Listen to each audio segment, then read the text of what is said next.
Hello everyone.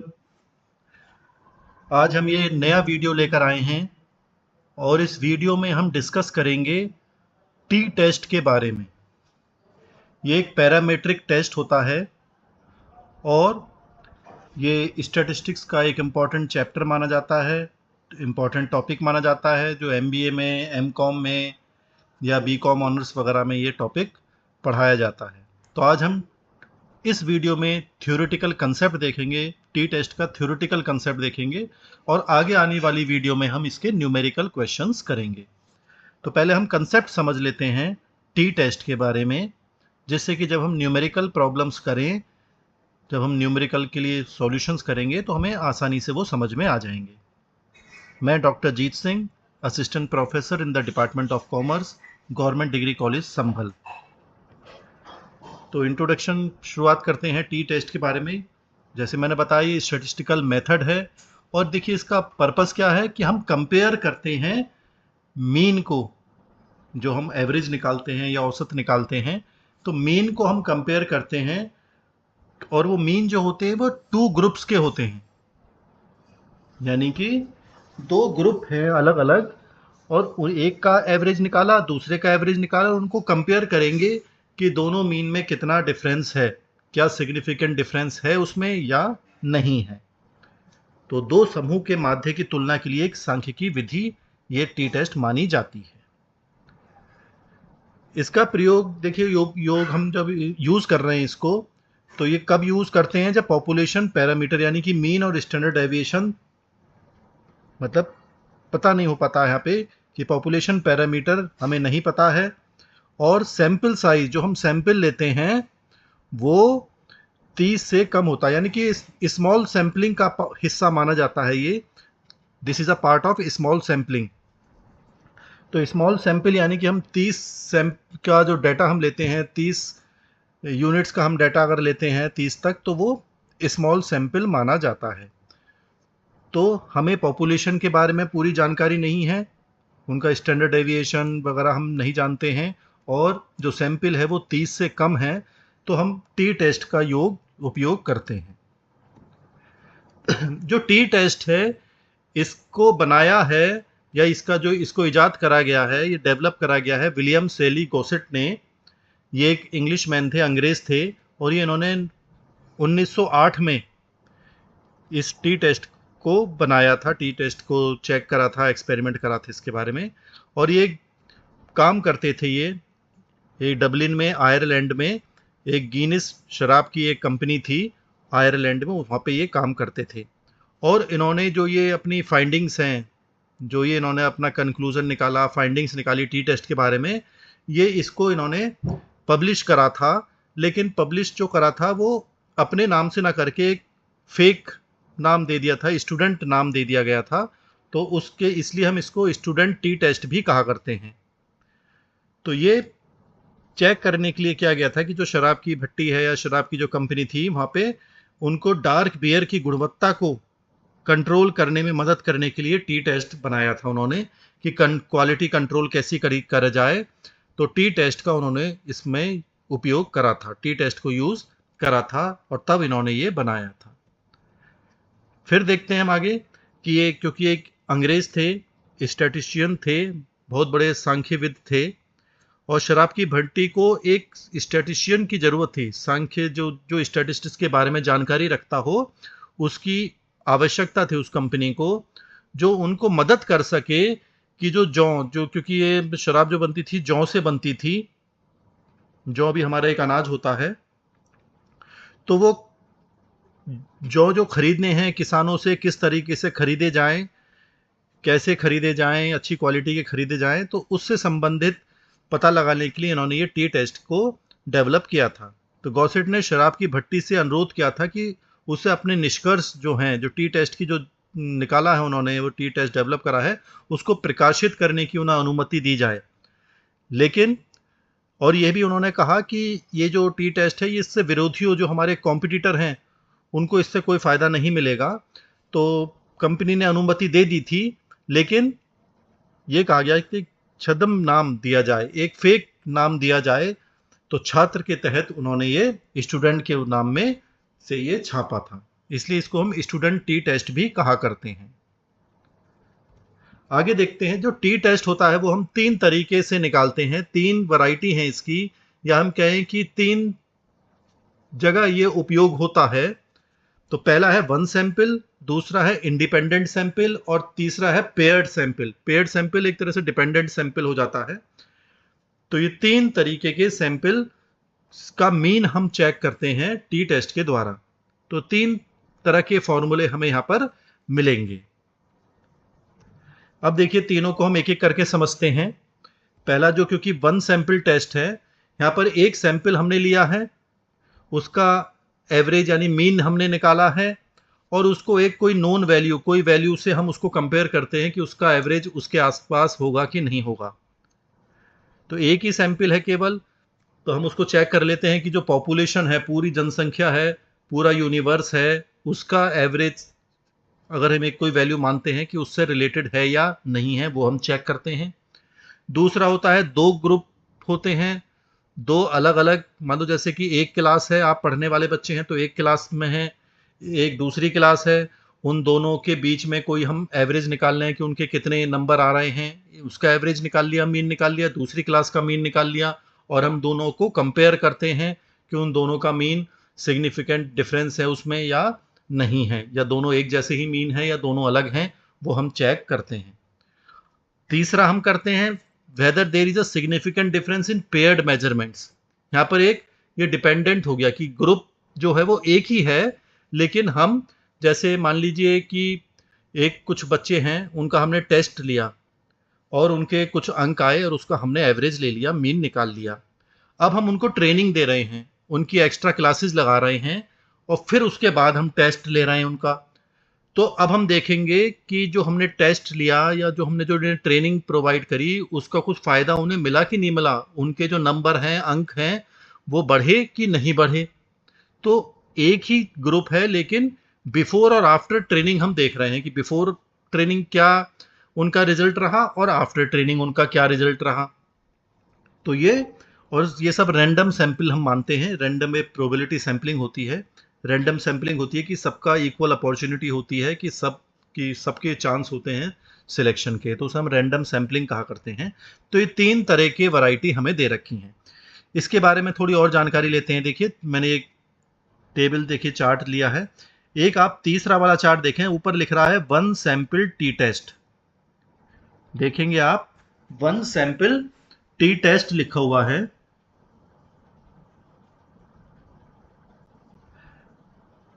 यहां पर आप देख सकते हैं, ये वन सैंपल टी टेस्ट।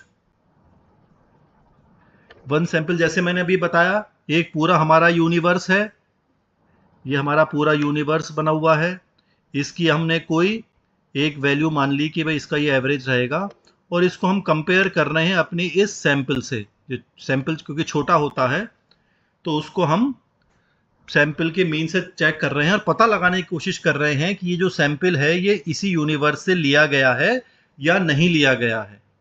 ये हम यहां पर पता लगाते हैं। तो ये वन सैंपल टी टेस्ट हो गया। दूसरा मैंने आपको बताया था भी इंडिपेंडेंट, ये है इंडिपेंडेंट सैंपल टेस्ट। इंडिपेंडेंट में क्या, देखिए 2 अलग अलग है, एक आपका ये ग्रुप है और एक ये दूसरा ग्रुप है।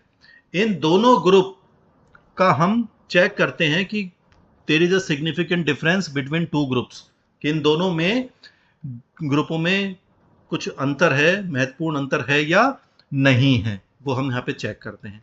और तीसरा मैंने आपको बताया था पेयर्ड सैंपल टी टेस्ट।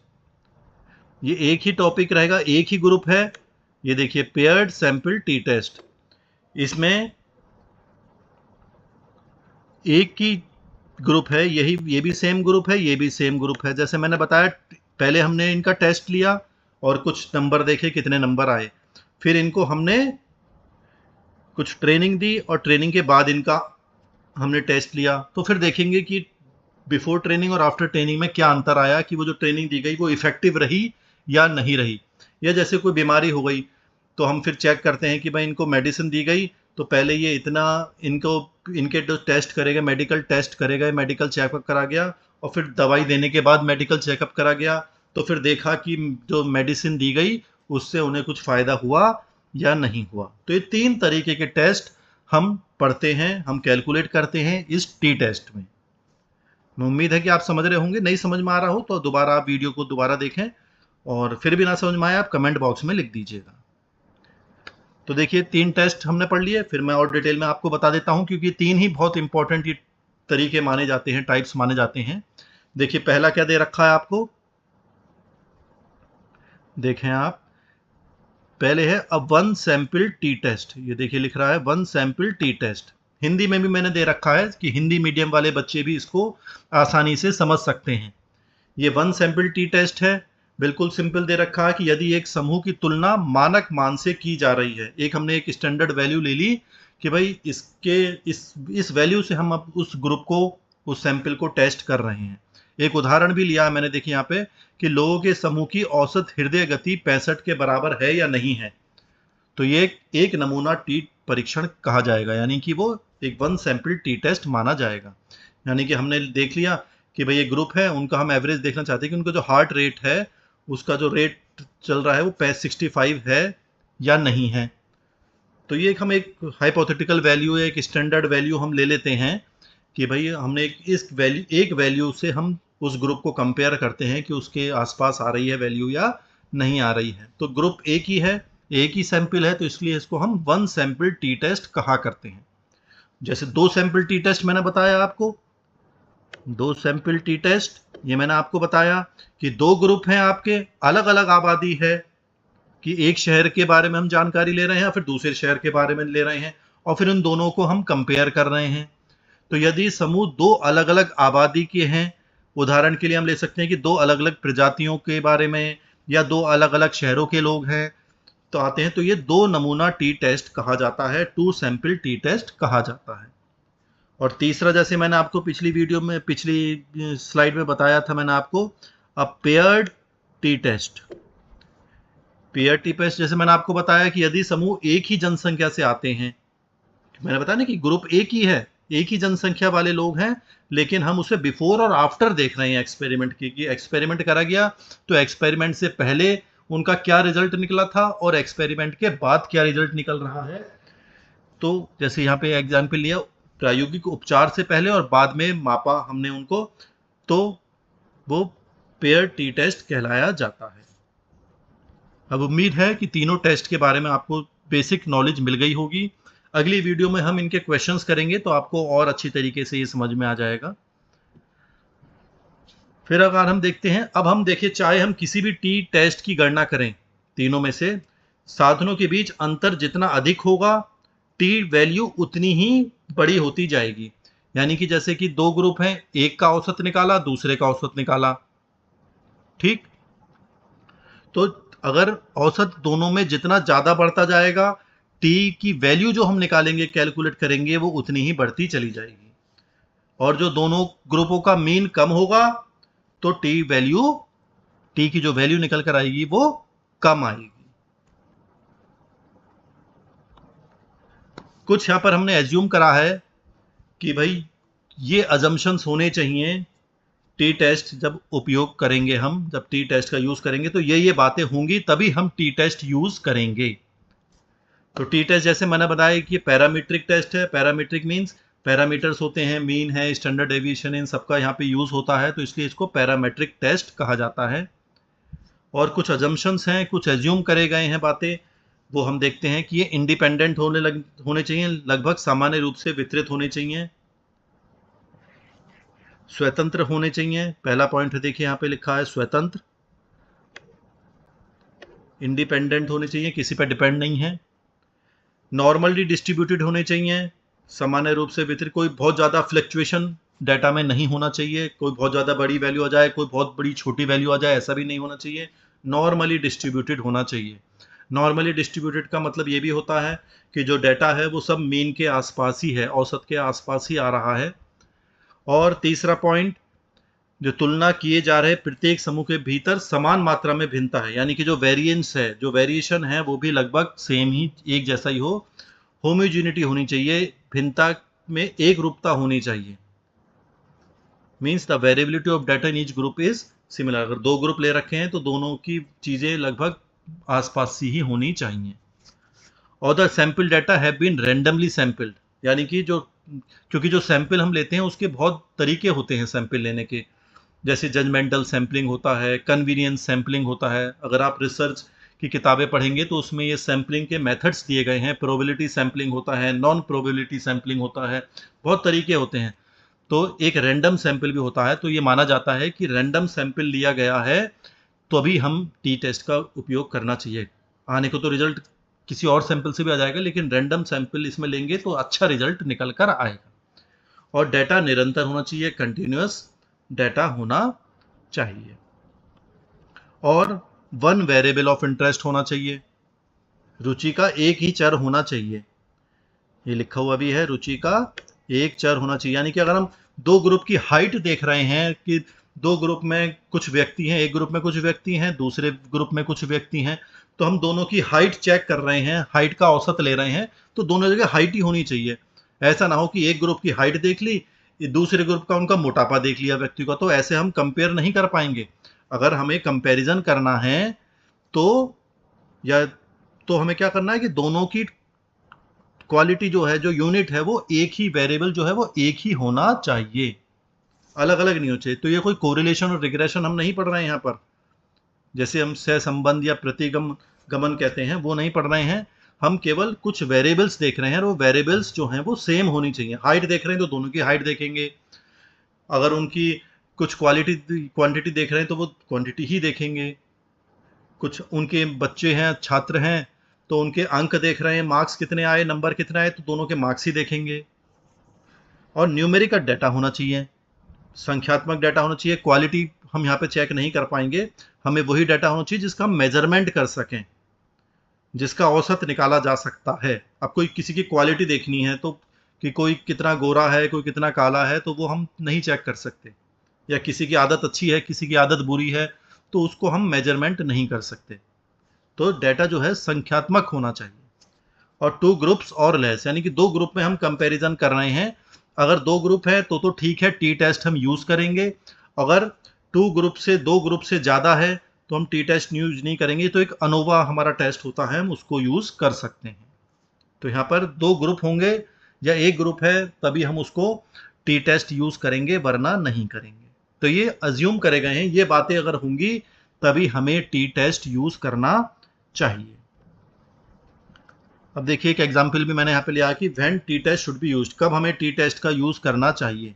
जैसे मैंने बताया कि टी टेस्ट तभी यूज करते हैं जब सैंपल छोटा होगा, यानी कि 30 या उससे कम होंगे सैंपल साइज। रैंडम सैंपल होना चाहिए, ये भी मैंने बताया कि पॉपुलेशन में से जो पूरा यूनिवर्स है, पूरा पॉपुलेशन है, उसमें से हमने कुछ सैंपल निकाला, वो 30 से कम है और रैंडम सैंपल होना चाहिए, जैसे मैंने बताया था आपको। और हम उनका औसत कंपेयर करेंगे, उस सैंपल का औसत कितना आ रहा है किसी भी चीज़ से रिलेटेड, और एक कोई वैल्यू दी जाएगी, उस वैल्यू से हम उसको कंपेयर करेंगे। ठीक है, जैसे कि कोई वैल्यू ले ली 10, हमने एग्जाम्पल कि 10 से हम उसे चेक करेंगे। एक एग्जाम्पल भी देखिए, मैंने उदाहरण लिया यहाँ पर कि हमें अगर देखना है कि आपकी रुचि का कोई वेरिएबल, इंटरेस्ट वेरिएबल है, कि हमें हाइट देखनी है कि एम.कॉम के बच्चे हैं, एम.बी.ए के बच्चे हैं आपकी क्लास में, तो हम उनकी हाइट मेजर कर रहे हैं और उस हाइट को हम फिर चेक करेंगे कि भाई उनकी हाइट कि 25 से 30 बच्चे हैं, जितने भी बच्चे हैं, अब हम उनको मेजर कर रहे हैं। अब हम चेक करेंगे, उनकी हाइट हमने नाप ली कि एक एमबीए की क्लास है, एमकॉम की क्लास है, इस तरह की क्लासें होती हैं आपकी। तो अब हम उनने हाइट नाप ली, अब हम चेक करना चाहते हैं कि नोन वैल्यू ली कि भाई इनकी जो हाइट है वो 5 फीट के आसपास है या नहीं है, ये हमें चेक करना है। तो जो हमने हाइट ली है, अब हम उसको कंपेयर करेंगे पूरे सैंपल को कि भाई उनकी हाइट जो है वो 5 के आसपास है, 5 फीट के आसपास है या नहीं है। तो इसके लिए हम टी टेस्ट का उपयोग करेंगे, टी टेस्ट निकालेंगे और उससे हम पता लगाएंगे कि भाई इनकी जो हाइट है उनकी वो 5 फीट के आसपास है या नहीं है। यहाँ पर हम एक लेवल ऑफ सिग्निफिकेंस भी चूज करते हैं। लेवल ऑफ सिग्निफिकेंस, ये देखिए आप कि कोई भी जब हम टी टेस्ट करेंगे तो जनसंख्या का माध्य जो लेंगे हम, मीन वगैरह लेंगे, वो किसी अन्य मान से भिन्न है या नहीं है, ये चेक हम करते हैं। और जो डाटा हम विश्लेषण कर रहे हैं, जिस डाटा का हम एनालिसिस कर रहे हैं, वो एक स्तर से चुनना चाहते हैं, तो एक वैल्यू हम अल्फा लेते हैं जिसको हम 5% सिग्निफिकेंस लेवल मानते हैं। एक ही एक्सेप्टेड है, 5% होता है, 1% पे आप देख सकते हैं, तो 5% हम देखते हैं। 5% वैल्यू का मतलब 95% जो बचा, कि 95% कॉन्फिडेंस है कि ये मैटर, ये हमारा जो वैल्यूज हैं ये सही हैं, तो 95% कॉन्फिडेंस लेवल हम देखते हैं। तो जो टेबल वैल्यू देखते हैं, जो एक तो हम टी की वैल्यू निकालेंगे, टी का फॉर्मूला लगाएंगे तो टी की वैल्यू निकल कर आएगी। उस वैल्यू को हम कंपेयर करते हैं एक सारिणी वैल्यू, जो एक सबकी किताबें, अगर आपके पास स्टैटिस्टिक्स की बुक है तो उन बुक्स के पीछे टेबल दी गई हैं, तो उसमें टी की वैल्यू, टी की टेबल दी जाती है कि 5% कॉन्फिडेंस लेवल, ये जो हमने लिया है सिग्निफिकेंस लेवल, इस 5% सिग्निफिकेंस लेवल पर कितनी वैल्यू दी गई है वो हम देखते हैं, और फिर हम टी की वैल्यू से उसे कंपेयर करते हैं। तो एक सेफ सिग्निफिकेंस लेवल हम चूज कर लेते हैं, तो वो ज़्यादातर हम 5% मानते हैं। 5% कह लीजिए या 0.05 कह लीजिए, एक ही बात है। और फिर हम पी वैल्यू से भी कंपेयर करते हैं। पी वैल्यू जनरली मैनुअल हम काम करते हैं, टेस्ट की वैल्यू करते हैं तो पी वैल्यू की यूज़ नहीं होती है, लेकिन जब हम सॉफ्टवेयर यूज़ करते हैं स्टैटिस्टिक्स का, जैसे SPSS सॉफ्टवेयर होता है, उससे हम टी टेस्ट निकाल रहे हैं उसकी मदद से, तब हम पी वैल्यू को देखते हैं। लेकिन जब हम जब फॉर्मूला हम खुद मैनुअली काम करेंगे तो वहाँ पर बिना सॉफ्टवेयर के हम कैलकुलेट करेंगे तो पी वैल्यू यहाँ पर यूज़ नहीं होती है। अब देखिए रूल क्या निकल कर आएगा कि अगर जो टी की वैल्यू ज़्यादा आती है हमारी क्रिटिकल वैल्यू से, जो टेबल वैल्यू जो मैंने आपको बताया कि टी वैल्यू अगर हमारी ज़्यादा आती है, जो टेबल में हमने वैल्यू देखी उससे ज़्यादा आ रही है जो हमने टी वैल्यू निकाली है, तो जो नल हाइपोथेसिस है वो रिजेक्ट हो जाती है। क्योंकि जब हम सवाल करेंगे, आगे स्टेप देखेंगे अगली वीडियो में, तो हम स्टेप बाय स्टेप चलेंगे, तो उसमें आपको समझ में आएगा कि पहले हम हाइपोथेसिस निकालते हैं, नल हाइपोथेसिस एक बनाते हैं जिसे हम शून्य परिकल्पना कहते हैं, वो देखते हैं। और तो फिर नल हाइपोथेसिस रिजेक्ट हो जाएगी, अस्वीकार हो जाएगी अगर टी वैल्यू ज़्यादा आ रही है तो। और अगर टी वैल्यू कम आ रही है हमारी टेबल वैल्यू से, तो नल हाइपोथेसिस एक्सेप्ट हो जाएगी। और नल हाइपोथेसिस जो परिकल्पना, ये एक माना जाता है कि एक स्टेटमेंट हमने लिखा जिसको हमें चेक करना है, वेरीफाई करना है, प्रूव करना है कोई स्टेटमेंट, तो उसे हम हाइपोथेसिस कहा करते हैं। नल हाइपोथेसिस मतलब शून्य है। हम यहाँ पे हाइपोथेसिस मानेंगे कि अगर दो ग्रुप का मीन हमने लिया है, दो ग्रुपों का औसत हमने लिया है, तो हम ये मानेंगे कि दोनों में कोई अंतर नहीं है, तो वो नल हाइपोथेसिस मान लिया गया। और फिर टी वैल्यू ज़्यादा आती है या कम आती है, उसके हिसाब से हम नल हाइपोथेसिस को स्वीकार करेंगे या अस्वीकार करेंगे। टी टेस्ट इसको क्यों कहा जाता है, इसका जो नाम पड़ा है वो टेस्ट स्टैटिस्टिक्स था, नाम एक तरीके से टेस्ट स्टैटिस्टिक्स नाम दिया गया था, तो इसलिए इसको शॉर्ट में हम टी टेस्ट या टी स्टैटिस्टिक्स या टी टेस्ट हम कहा करते हैं।